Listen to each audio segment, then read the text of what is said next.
মই বৰ্তমান উপস্থিত আছো যি লক্ষীপুৰৰ থৰ্ক ৰংদবা আৰু এই থৰ্ক ৰংদবা গাঁৱত আখৰা চলিছে। আচলতে এইটো বড়ো সম্প্ৰদায়ৰ লোকসকল তেওঁলোকৰ যি কলা সংস্কৃতি, এই কলা সংস্কৃতি আচলতে আখৰা চলাইছে আৰু এইটো আচলতে বড়ো ভাষাত যিটো কোৱা হয় ৰংজালী বৈশাগু উৎসৱ। বাগৰুম্বা আদি কৰি যি বড়ো ভাষাৰ কৃষ্টি, নৃত্য, গীত, সেই গীতসমূহ আচলতে তেওঁলোকে প্ৰদৰ্শন কৰিছে।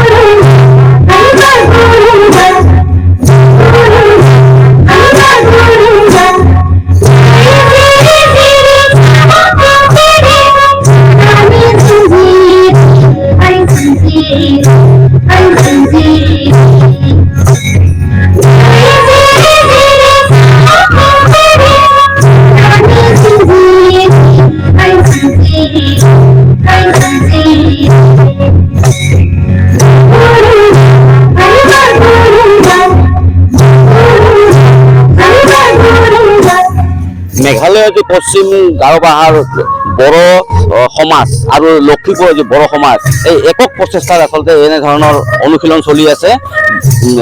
আৰু মই ইয়াতে উপস্থিত আছে যি উদ্যোক্তাসকল আছে, তেখেতসকলৰ পৰা মই কিছু কথা মই জানিবলৈ চেষ্টা কৰিম। হয়, কওকচোন, আচলতে আপোনালোকৰ যি অনুশীলন যে চলি আছে, কিমান দিনৰ পৰা চলি আছে আৰু কি ক'ব আপুনি এজন উদযাপন সমিতিৰ বিষয়ববী হিচাপে কি ক'ব আপুনি? হয়,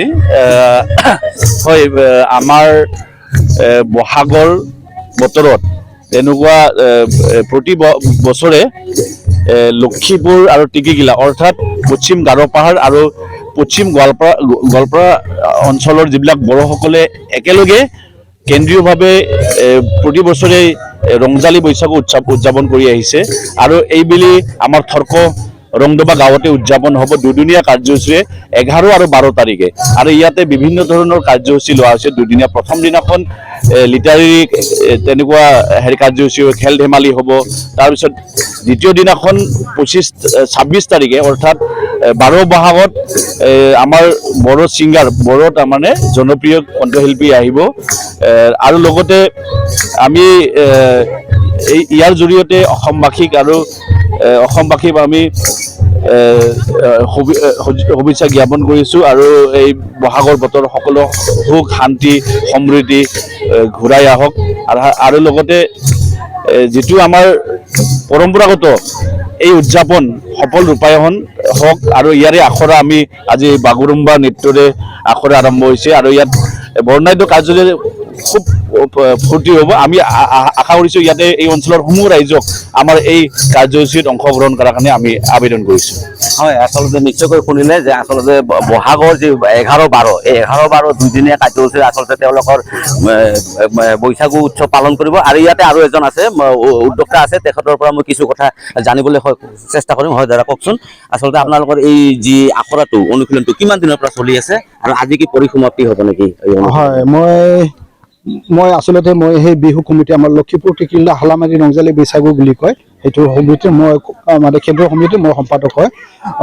এইবছৰ আমাৰ সেই থৰ্ক ৰংদবা বুলি কয়, সেই অঞ্চল থৰ্ক ৰংদবাতে আমাৰ আজি যিটো বছৰেকীয়া আমি যিটো বিহু উদযাপন কৰোঁ, সেই থৰ্ক ৰংদবাত আমি উদযাপন কৰিবলৈ লৈছোঁ। লগতে মই এইটো ক'ব খোজোঁ, আমাৰ প্ৰতি বছৰে আমি বেলেগ বেলেগ ঠাইত মানে ৰঙালী বিহু উদযাপন কৰোঁ। আজি এইবছৰ আমাৰ থৰ্ক ৰংদবাত হ'ব। গতিকে আজি এই আখৰাটো আমাৰ 1 মাহ ধৰি চলি আছে।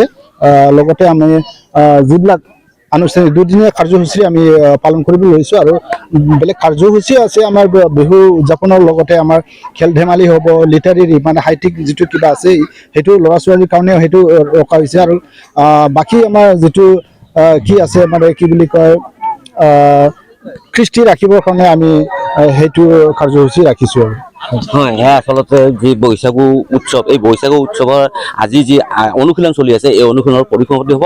আৰু ইয়াৰ পিছতে তেওঁলোকে আচলতে বহাগ মাহ পৰাৰ লগে লগে তেওঁলোকে বিভিন্ন বিহু মঞ্চ নাইবা বাকৰিত যি সাংস্কৃতিক সন্ধিয়া অনুষ্ঠিত হ'ব, সেই সাংস্কৃতিক সন্ধিয়াৰ বাকৰিত আচলতে তেওঁলোকৰ নিজৰ জাতীয় যি কলা সংস্কৃতি, সেইসমূহ প্ৰদৰ্শনেৰে আচলতে তেওঁলোকে এই অনুশীলনত এনেধৰণৰ প্ৰস্তুতি চলোৱা দেখিবলৈ পোৱা গৈছে।